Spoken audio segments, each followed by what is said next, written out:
Instead of criticizing, just you can use the word. Okay. So anyway, you did 100%. Okay. You did 99.99% perfect.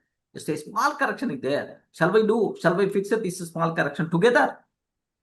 Like, or otherwise, this is the care if you are going to take, then this mistake, it won't come again.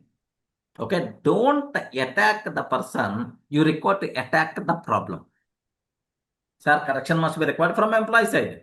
So here, you require to concentrate on the problem. You are not required, you should not concentrate on the person. You should not attack on the person. Solving the problem is very important than attacking a person. Okay, if you are going to attack, again and again, why you are doing the mistake again and again? Instead of giving left and right, please come. This mistake, repeatedly we are doing, even I did multiple times this, but now I sort out this problem just now by maintaining one checklist.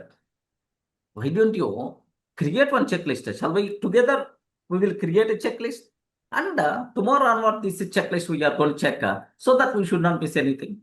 The mistakes are not going to be happen. Solve the problem. Attack the problem, not the person.